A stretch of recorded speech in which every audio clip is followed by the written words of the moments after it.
नमस्कार दर्शकों, दूरदर्शन मध्य प्रदेश में स्वागत है आपका। मैं हूं शिवांगी द्विवेदी आपके साथ। कोरोना काल में हम सबका हर चीज़ को देखने का नज़रिया, हर चीज़ को करने का नज़रिया बदल गया है। चाहे वो काम हो, चाहे वो पढ़ाई हो, work from home, study from home, ये सारी चीज़ें आजकल हमें देखने को मिली। ये पिछले 1.5 साल में ऑनलाइन पढ़ाई भी करनी ही पड़ी बच्चों को, और स्टूडेंट्स को इस तरीके से पढ़ना पड़ा कि टीचर से ऑनलाइन माध्यम से ही जुड़े रहें और अपनी पूरी पढ़ाई इसी प्रकार करें। इसके बाद कई बच्चों ने अपनी 12वीं की परीक्षा भी दी, कई बच्चों ने ग्रेजुएशन की परीक्षा भी दी। कुछ लोगों ने ऑनलाइन दी, कुछ लोगों ने ऑफलाइन दी, लेकिन उनकी पढ़ाई पूरी तरीके से ऑनलाइन ही हुई। ऐसे में बच्चों के मन में कई प्रकार के सवाल हैं, और आज इन सवालों के जवाब देने के लिए हमारे साथ dean management says university mister Mayank Saxena studio में मौजूद हैं। नमस्कार सर, स्वागत है आपका स्टूडियो में। सर, मैं शुरुआत करती हूँ सवालों से। पिछले 1.5 साल में, जैसा कि मैंने दर्शकों को बताया कि पिछले 1.5 साल में हम सब का चीज़ों को देखने का नज़रिया बदल गया है, पढ़ाई का मोड भी बदल गया है। ऐसे में जिन बच्चों ने अभी 12वीं पास की है, उनके पास सीए, इंजीनियर, डॉक्टर, ये सारे जो मेन स्ट्रीम प्रोफेशन हम जिसको बोलते हैं, इसके अलावा उनके पास अब इस स्थिति में क्या विकल्प हैं? जी, एक तो आपने बिल्कुल ठीक कहा कि पढ़ने के तरीके, पढ़ाने के तरीके सब बदल गए। एकाएक बदलाव हुआ, तो जो छात्र थे और जो टीचर थे, दोनों को उस बदलाव को स्वीकार करना और उसके अनुसार अपने आप को ढालना एक चैलेंज के तरीके से सामने आया।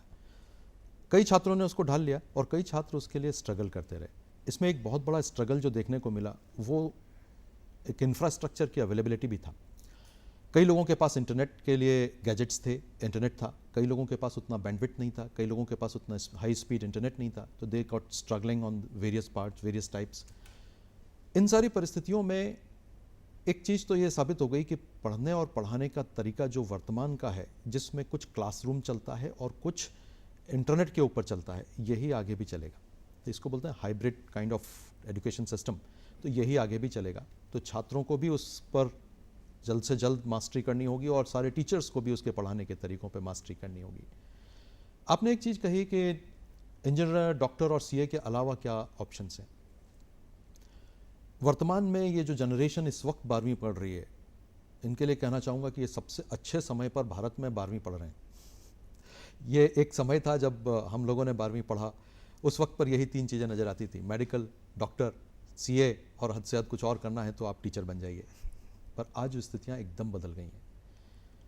मैं आपको कुछ क्षेत्र बताता हूँ और कुछ उसके परिणाम जो होंगे या उसमें किस तरीके का करियर है वो भी बताता हूँ। अनेक छात्र जो अपनी रुचि का विषय चुने, वो सबसे बड़ी बात होती है। हर एक छात्र अपने आप में एक यूनिक होता है और उसकी एक यूनिक काबिलियत होती है। वो काबिलियत किसी क्षेत्र विशेष में होती है। हर व्यक्ति इंजीनियर नहीं बनना चाहिए और हर व्यक्ति डॉक्टर नहीं बनना चाहिए।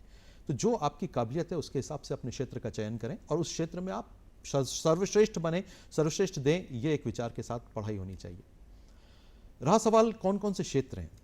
देखिए, इसमें से कुछ क्षेत्र जो आप सभी जानते होंगे, लॉ उसमें से एक क्षेत्र है जो काफ़ी तेज़ी से पिछले कुछ सालों में विकसित हुआ और उसमें अनेक प्रकार के नए करियर से इमर्ज होकर के आए। इसमें जो इमर्ज होकर के आए, कॉरपोरेट लॉयर का एक नया रोल इमर्ज हुआ।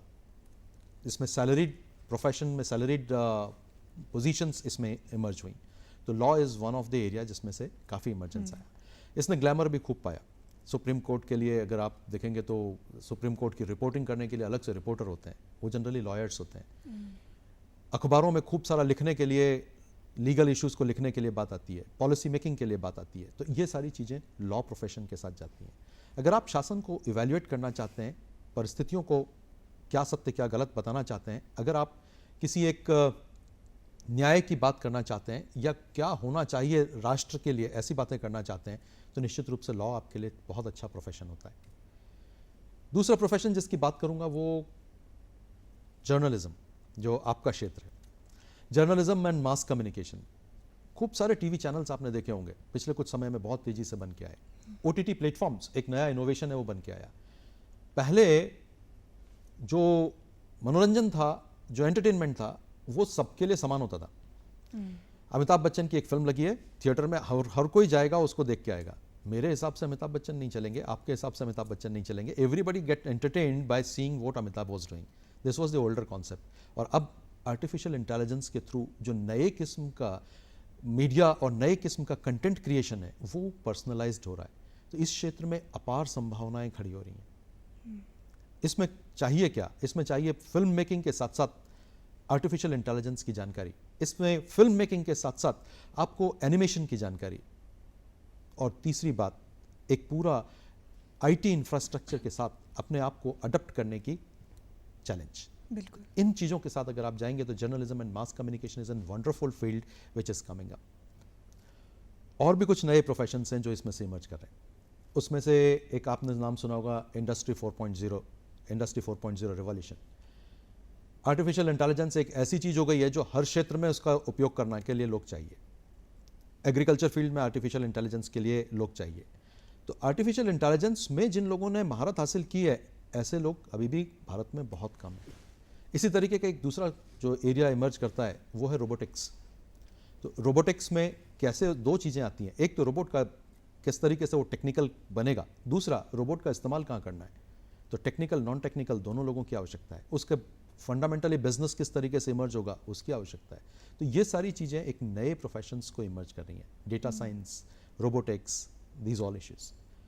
कॉमर्स के अनेक छात्र हैं जो पढ़ाई करते हैं। अब उसमें एक नया इमर्ज होता है, इसको बोलते हैं फिनटेक, और दूसरा जो इमर्ज होता है उसको बोलते हैं ब्लॉकचेन से रिलेटेड जितने भी ऑपरेशंस हैं। आपका फाइनेंस और उसको अगर आप टेक्नोलॉजी के साथ मर्ज कर दें तो then you have tremendous career opportunities. ये वो चीज़ें बता रहा हूँ जहाँ लोग नहीं हैं, और हमारे छात्र जो हैं जिनको जॉब चाहिए वो अगर छोटा सा स्किल सेट अपने अंदर क्रिएट कर लेते हैं तो they will be most suitable person for these issues. So ये एक नई चीज़ के साथ शुरुआत होती है। एक और प्रोफेशन की बात करता हूँ, यह है लैंग्वेजेस से। आपको आश्चर्य होगा, आज हिंदी भाषा पर महारत रखने वाले लोगों की संख्या बहुत कम हो गई है। हम बड़े राष्ट्रभाषा हमारी हिंदी है, हम बहुत हिंदी बोलते हैं, लेकिन वास्तव में जो हिंदी का उपयोग कर सकें, उसको लिख सकें और उसके अंदर कोई कंटेंट क्रिएट कर सकें, ऐसे लोगों की संख्या बहुत कम होती जा रही है। हिंदी पत्रकारिता जिससे आप आते हैं उसके साथ में भी, और दूसरी चीज़ें भी, यही भविष्य है। वर्नाकुलर लैंग्वेजेस जो हैं वही सबसे ज़्यादा भविष्य है। पत्रकारिता हो या पढ़ाई हो या फिर आपका व्यापार हो, ये सभी वर्नाकुलर्स की तरफ शिफ्ट होता है। तो इसमें एक लैंग्वेजेस के ऊपर कमांड करने वाले, लैंग्वेजेस के हिसाब से आगे काम करने वाले ऐसे लोगों की बहुत आवश्यकता है। शर्त एक ही है, आप कहते हैं आपने पढ़ाई की है, इसका मतलब ये कि आपको काम आ जाना चाहिए। हमारे यहाँ ये थोड़ा सा एक जो क्वालिटी कॉन्शियसनेस के लिए अभी से कहूँगा मैं, आप जो भी करें उसमें अनेक अपार संभावनाएं हैं। भारत में इस समय इकोनॉमी का दर, इकोनॉमी की ग्रोथ का दर विश्व के सबसे ज़्यादा दर में से एक है। हम फास्टेस्ट ग्रोइंग इकोनॉमी है। हर क्षेत्र में लोगों की आवश्यकता है, पर ऐसे लोगों की आवश्यकता है जो डिलीवर कर सकें। तो लैंग्वेजेस का मैंने आपको बताया। एक और एरिया आपसे शेयर करता हूँ, दैट इज़ अभी आपने कोविड में देखा होगा, बहुत सारे लोगों ने अनेक प्रकार के साइकोलॉजिकल ट्रॉमास को महसूस किया। यहाँ इमर्ज करता है साइको एनालिस्ट और साइकोथेरेपिस्ट, जो लोगों की उनकी मानसिक स्थिति को देखते हुए काम कर सके। अभी तक स्वास्थ्य के मायने शारीरिक स्वास्थ्य से लिए जाते थे, अब मानसिक स्वास्थ्य भी एक बहुत विशेष रूप से इमर्जिंग फील्ड है, और उसको समझने के लिए, उसको बताने के लिए हमें आवश्यकता होती है साइकोथेरेपिस्ट्स की। तो साइकोलॉजी, उसके क्लिनिकल साइकोलॉजी और उसके पढ़े हुए लोग, दैट इज़ देयर। एक और क्षेत्र है जिसमें भारत का जबरदस्त विकास हो रहा है, वो है ट्रांसपोर्ट, सड़कों का निर्माण। सड़कों के निर्माण के साथ साथ ट्रांसपोर्ट प्रणालियों का स्थापना। आपके यहाँ रेलवेज़ के भी नए फॉर्म आ रहे हैं, आपका सिटी रेलवे से शुरू हो रहा है, या इस तरीके के मेट्रो ट्रेन्स हैं, या इस तरीके के प्रोजेक्ट्स आ रहे हैं। तो इन सब पे काम करने के लिए लॉजिस्टिक्स मैनेजमेंट, अगर आप भारत का कुल व्यापार का ट्रांसपोर्ट, गुड्स ट्रांसपोर्ट देखेंगे तो न्यूमरस नंबर से इट इज़ प्रोग्रेसिंग। हमें चाहिए लॉजिस्टिक्स को हैंडल करने वाले लोग, हमें चाहिए इन सारी प्रणालियों को स्थापित करने वाले लोग। तो ट्रांसपोर्टेशन, लॉजिस्टिक्स, रेलवेज़, ये सारे नए प्रोफेशंस के तरीके से इमर्ज्ड हैं। इसके अलावा और अगर मैं आपसे बात करूं तो इसमें से कुछ नए क्षेत्र जिनकी आवश्यकता है, जो आगे आने वाले समय में और जिसको सनराइज के तरीके से ग्रो करेंगे, बायोटेक्नोलॉजी। तो बायोटेक्नोलॉजी इज़ फॉर द से जो बायोलॉजी पढ़ करके बच्चे 12वीं से पास होते हैं, उनको मेडिकल अगर नहीं करना है तो उस क्षेत्र में जा सकते हैं। एक और क्षेत्र जिसने बहुत कोविड समय में सबका ध्यान अट्रैक्ट किया वो है फार्मेसी। दवाओं का निर्माण, आवश्यकता है कि नए टीके कैसे बनाए जाएं, दवाएं कैसे बनाई जाएं, तो pharmacy is one of the fastest growing field. तो छात्रों के पास अनेक अवसर हैं, सवाल इस बात का है कि वो कितनी शिद्दत से उसको परस्यू करते हैं और अपने आप को उसमें कितनी महारत में ढाल लेते हैं। बहुत आपने एकदम टू द पॉइंट एक्यूरेट आपने प्रोफेशंस बताए, और उसमें कितने सारे ऑप्शंस अवेलेबल हैं, कितने विकल्प हमारे पास अवेलेबल हैं आज के बच्चों के पास। क्योंकि हम शुरुआत करें अपने दिन से, सुबह उठते से अगर हमारे पास अखबार आता है तो पत्रकारिता, हम अब ऑफिस जाते हैं तो ट्रांसपोर्ट, हम वहाँ पे काम करते हैं तो वहाँ पे काम करने में जो लोग हमें मदद करते हैं वो लोग भी कहीं ना कहीं एक जॉब ही कर रहे हैं। यानी कि हर क्षेत्र में, जीवन के हर पहलू में एक अपॉर्चुनिटी अवेलेबल है जिसमें बच्चे अपना स्किल सेट ढूंढ के, यानी कि अपना पैशन ढूंढ के अपने आप को ट्रेन कर सकते हैं। वो जो भी उस प्रोफेशन में रिक्वायर्ड है, उस प्रोफेशन में ज़रूरी है, वो स्किल अपने अंदर डेवलप करके वो आगे बढ़ सकते हैं उस प्रोफेशन में। मतलब आज कोई भी सीमा किसी भी बच्चे के लिए नहीं है किसी भी प्रकार की। सर, आपने अभी थोड़ी देर पहले बोला कि जो अभी एजुकेशन सिस्टम है वो हाइब्रिड रूप से ही चलेगा, यानी कि एक मिश्रण रहेगा ऑनलाइन एजुकेशन का और ऑफलाइन एजुकेशन का।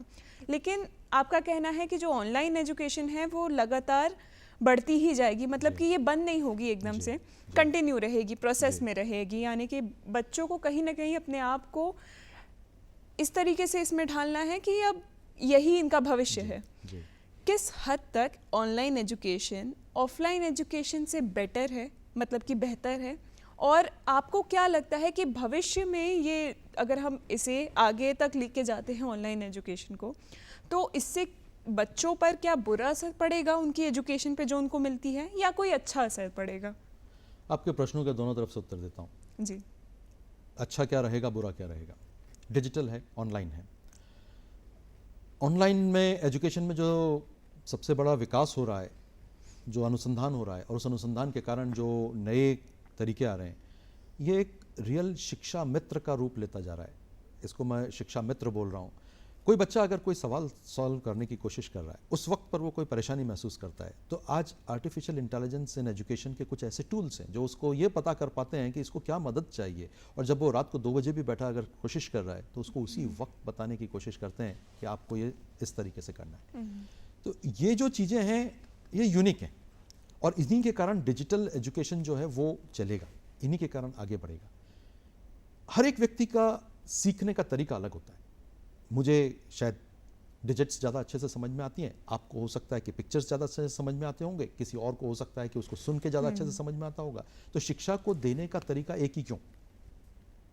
जो व्यक्ति जिस तरीके से सीखने के लिए काबिलियत रखता है उसको उस तरीके से शिक्षा दी जाए, तो ये डिजिटली पॉसिबल होता है। शिक्षा भी व्यक्ति के हिसाब से ढाल दी जाए, व्यक्ति के हिसाब से उसकी जो क्षमताएं हैं उसके हिसाब से ढाल दी जाए, तो ये देता है डिजिटल सेटअप।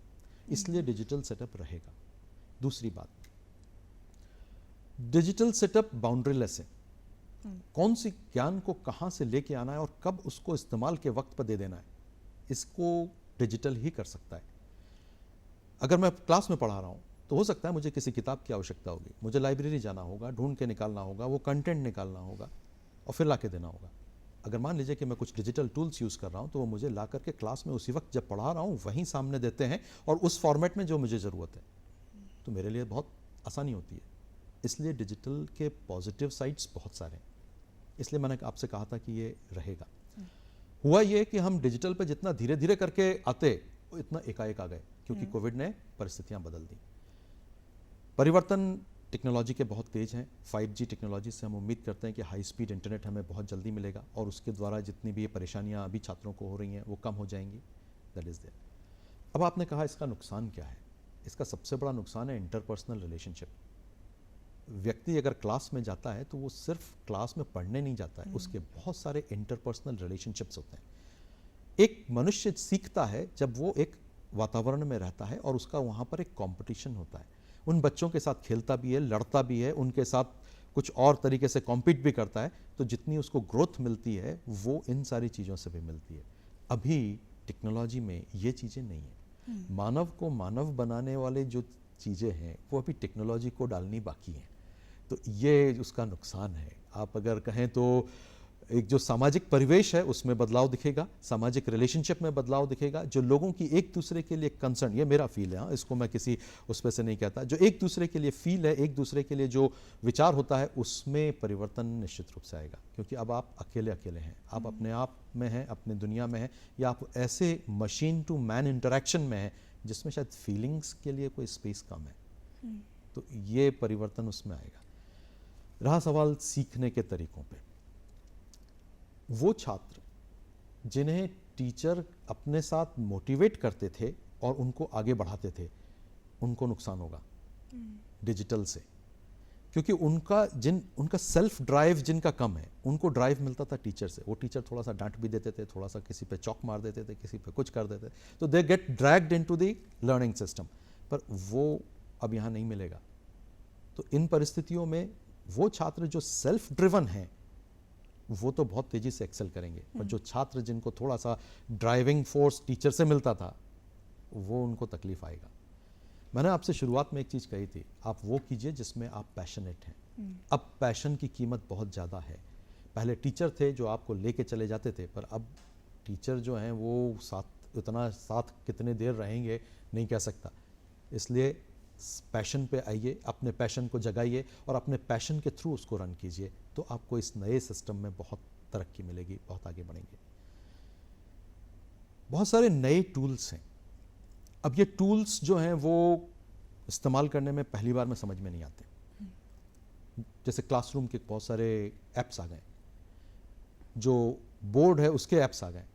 तो अब ये ऐप्स एक तो टीचर को भी दिक्कत आता है, दूसरा छात्रों को एकदम से समझ नहीं आती। तो उनको जितना जल्दी टेक्नोलॉजी सेवी वो बनेंगे उतना उनको फ़ायदा होगा।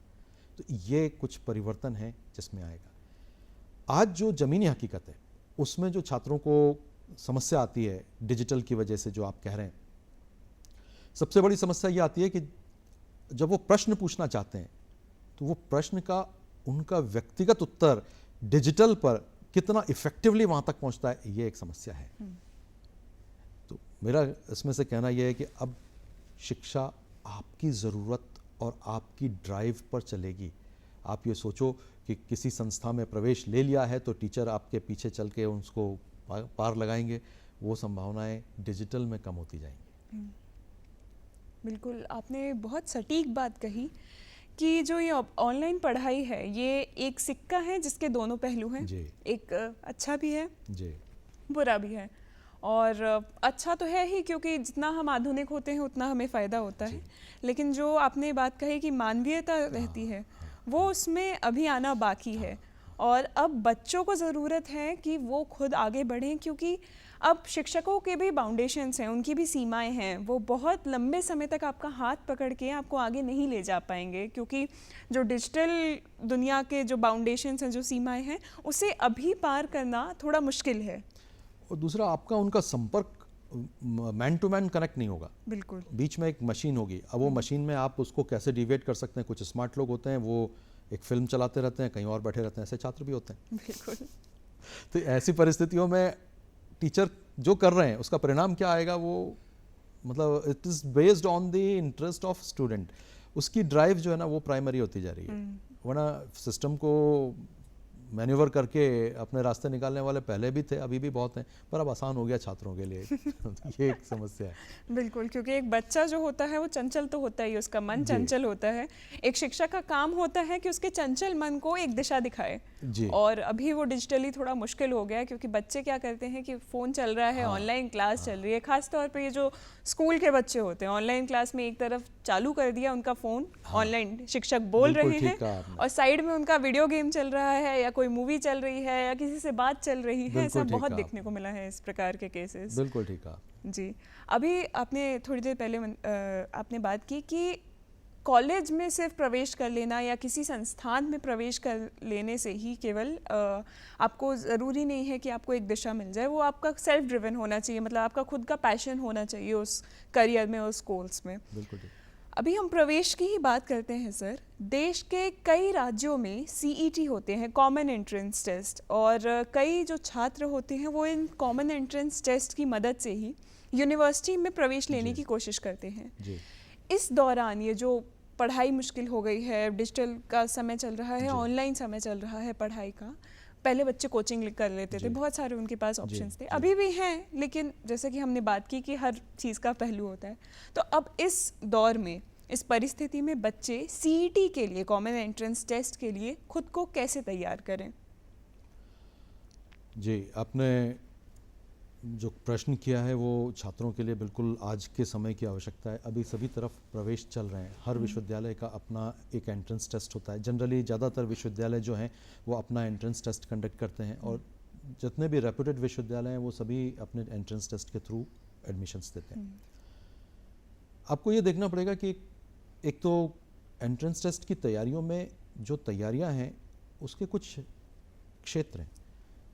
एक 10th तक का मैथमेटिक्स, जनरली ग्रेजुएशन में जो बिजनेस मैनेजमेंट का ग्रेजुएशन करने जाते हैं या जो कॉमर्स का ग्रेजुएशन करने जाते हैं, तो उस तरीके से ये प्रश्न में आता है।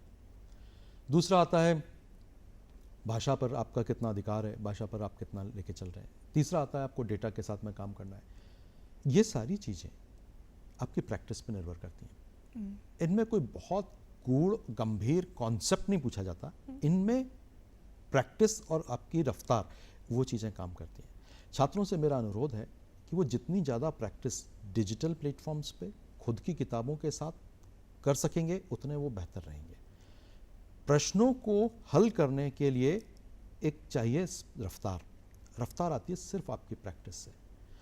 जो एक्सप्लेनेशंस हैं वो एक्सप्लेनेशंस आजकल गूगल पे, कोरा पे बहुत आसानी से मिल जाते हैं। आप प्रश्न लीजिए, अगर आपको समझ में नहीं आ रहा है, आप कोरा पे डाल दीजिए या किसी भी और प्लेटफॉर्म पे डाल दीजिए, तो उसका उत्तर वो सामने देते हैं। तो आप इन टूल्स का उपयोग कीजिए। आप निश्चित रूप से कोविड के समय में कोचिंग क्लास में जाकर के पर्सन टू पर्सन में पढ़ना आपके लिए बहुत रिस्की हो सकता है, पर इन परिस्थितियों के लिए आपको स्मार्ट यूज़र ऑफ टेक्नोलॉजी वो बनना पड़ेगा। दूसरी बात, जो पढ़ने के लिए किताबें चाहिए या पढ़ने के लिए मटेरियल चाहिए, वो भी अगर आप देखेंगे तो बहुत सारे इंटरनेट वाले सेटअप में उपलब्ध है। इसमें सबसे बड़ा जो परिवर्तन इंटरनेट ने लाया है वो इन प्लेटफॉर्म्स ने लाया है, वो अवेलेबिलिटी ऑफ मटेरियल पे लाया है। अनेक मटेरियल जो हैं वो फ्री डाउनलोडेबल बुक्स के रूप में अवेलेबल हैं। PDF free download on such and such, ऐसा डालिए, आपको बहुत सारी किताबें फ्री मिलेंगी। तो कॉस्ट ऑफ मटेरियल बहुत रिड्यूस हो गया है, उसका फ़ायदा उठाइए। प्रैक्टिस मैक्सिमम करिए। सॉल्यूशन निकालने के लिए जितना आप टीचर से संपर्क कर सकते हैं वो आपको निश्चित रूप से मदद करेगा, पर उसके अलावा भी आपको सॉल्यूशन निकालने के लिए खुद से जो जनरेटेड प्लेटफॉर्म्स हैं उसका उपयोग कीजिए, आपको सफलता मिलेगी। इस सब में एक जो विशेष जिस पे ध्यान देने की ज़रूरत है, छात्रों को सारे प्रवेश जो हैं वो कंपैरेटिव होते हैं। मैं दूसरे से बेहतर कितना, इस पे निर्भर करते हैं बनस्पत मुझे कितना आता है। तो दूसरे से बेहतर कितना के लिए आपको एक कंपटीशन लेना पड़ती है। दूसरे, मान लीजिए मैं अगर JEE की बात करूं या मैं किसी और नीट की बात करूं, तो दूसरे किस लेवल पे परफॉर्म कर रहे हैं और मेरा उसमें कितना लेवल है, ये पता करना बहुत ज़रूरी है। तो इसके लिए भी आपके पास मॉक टेस्ट्स जितने हैं वो आपको लेने होंगे, और मॉक टेस्ट के थ्रू आप अपने आप को जज कीजिए कि कितना हम कंपैरेटिव हैं और कहाँ हम नुकसान पा रहे हैं, कहाँ हमारा किस क्षेत्र में हमारा परिणाम अनुकूल नहीं आ रहा है, उस क्षेत्र पर विशेष तैयारी करें। इन परीक्षाओं में सफलता 2 चीज़ों पर आधारित होती है। एक, आपके पास कंटेंट और टीचर कैसे हैं। दूसरा, आपकी प्लानिंग कैसी है। आपको जो सब्जेक्ट को पढ़ने के तरीकों को आपने प्लान कैसे किया है। Intelligent planning is far more efficient और फार मोर से result oriented as compare to the which books that you use. तो आपको प्लानिंग करना है कितने समय में आपको कौन सा चैप्टर तैयार हो जाना चाहिए, उस चैप्टर में से कितने नंबर लाएंगे, आपका जो स्ट्रॉन्ग एरिया है वो क्या है, उसमें आप में से कितने प्रतिशत नंबर ला पा रहे हैं। मान लीजिए आपका स्ट्रॉन्ग एरिया लैंग्वेजेस है, लैंग्वेजेस में आपके पास 70 क्वेश्चन है, तो 70 में से आप 68, 69 सही कर रहे हैं तो आपका काम हो जाएगा। पर आपने अगर अपने आप को समान रूप से सब तरफ प्रयास दिया तो हो सकता है कि आप अंतिम परिणाम ना ला पाएँ। तो अपने आप को जज कीजिए, प्लानिंग बहुत अच्छी रखिए, और जो मैंने आपको मटेरियल के लिए बताया, मटेरियल का यूज़ कीजिए। कॉम्पिटिटिवनेस के ऊपर सबसे ज़्यादा ध्यान दीजिए कि आप दूसरों के कंपैरिजन में कहाँ हैं, इस पे सबसे ज़्यादा ध्यान दीजिए। और तीसरी चीज़ ये, स्मार्ट इन डूइंग थिंग्स। आप लेबोरियस हैं, बहुत अच्छी बात है, पर you need to be very smart. Always think about कि मैंने सीख कितना लिया, आज मुझे इस पूरे सम को सॉल्व करने के बाद मेरा टेक अवे क्या रहा, हर एक्सरसाइज को ख़त्म करने के बाद मेरा टेक अवे क्या रहा। इसको कंसिस्टेंट अपने एक आदत बना दीजिए। आप सिर्फ कॉम्पिटिटिव एग्जाम ही नहीं, बाकी बाद में भी बहुत सफलता पाएंगे। Practice makes a man perfect. और आपने जिस प्रकार मुझे ये पूरे सवाल का जवाब दिया, उसमें यही समझ में आया कि इंसान अगर प्रैक्टिस करे तो ही वो सफलता पा सकता है। एंड सबसे बड़ी बात आपने जो बताई कि कोई भी एंट्रेंस टेस्ट हो तो उसमें 10वीं आपका भाषा पे कितना कमांड है, भाषा आपकी कितनी मजबूत है, और इसके बाद जनरल नॉलेज, अगर 12वीं के बाद आप कोई एंट्रेंस टेस्ट दे रहे हैं तो। और सबसे बड़ी बात आपने बताई कि अब जो दौर है वो परसेंटाइल का है, परसेंटेज का नहीं, परसेंटाइल का है। बिल्कुल परसेंटेज तो मैटर करता ही है, इसके मायने तो हैं ही, लेकिन जो परसेंटाइल होता है वो आपको कंपटीशन में एक जगह देता है, जैसा कि मुझे आपकी बातों से समझ में आया। बिल्कुल ठीक है आपने। मैं इसको समराइज कर दूं जो मैंने कहा आपको। मैंने आपको जो बताया उसमें सबसे पहली चीज़ तो ये बताई कि be a very smart working person. उसमें आपको कंटेंट कौन सा यूज़ करना है उसके लिए स्मार्टनेस होनी चाहिए। यू है ना आई, आपके पास देखिए ज्ञान असीमित है, कोई एक शायद जन्म भी कम पड़ जाएगा। आपको बहुत स्मार्ट होना चाहिए कि मुझे पढ़ना क्या है।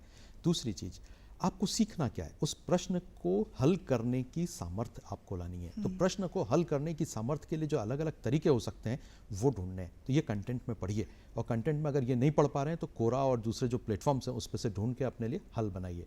तीसरा, आपके टीचर से भी डिबेट करना है तो टीचर से भी डिबेट ये कीजिए कि सर ये हुआ कैसे, रादर देन के उत्तर क्या है, उत्तर से बजाय कैसे आया वो इम्पॉर्टेंट है। अगली एक और चीज़ बोलता हूँ, प्लानिंग बहुत स्ट्रांग रखिए, अपने आप को पहचानिए, आपकी कहाँ शक्तियाँ हैं, आपकी कहाँ कमियाँ हैं। जो शक्तियाँ हैं उस पर आधारित होइए, जो आपकी स्ट्रेंथ है उसके ऊपर आप अपने आप को आधारित कीजिए। अपनी शक्तियों के अनुसार टेस्ट को चूज़ कीजिए, अपनी शक्तियों के अनुसार कोर्स को चूज़ कीजिए, अपनी शक्तियों के अनुसार किसी टेस्ट के हिस्से को चूज़ कीजिए, और जो आप मैक्सिमाइज कर सकते हैं वहाँ मैक्सिमाइज करिए। कभी भी आपकी कमियों को शक्ति में बदलने का समय बहुत लंबा होता है, तो अपने आप को पहचानना इसमें बहुत ज़रूरी है, यही स्मार्टनेस है। और तीसरी चीज़ जो आपने कहा था, बी कंपैरेटिव। आपको मालूम होना चाहिए आप कौन सी दुनिया में हैं, आपको मालूम होना चाहिए कि आपके साथ जो लोग खड़े हैं वो कौन है और वो किस लेवल पे परफॉर्म कर रहे हैं। बस इतने में आपका काम हो जाएगा। बिल्कुल, धन्यवाद आपका, आप शो में आए और हमसे इतनी बातें की। बहुत आपने मतलब अच्छा लगा आपसे बात करके, क्योंकि बहुत आपने सारी ऐसी बातें की हैं जो कि बहुत इंपॉर्टेंट है आज अभी बच्चों के लिए। मेरी तरफ से थैंक्स आप सभी को, और बच्चों को बहुत शुभकामनाएं, वो अपने ड्रीम एरियाज़ में, ड्रीम कॉलेजेस में, ड्रीम प्लेस पर पहुँचें। Thank you.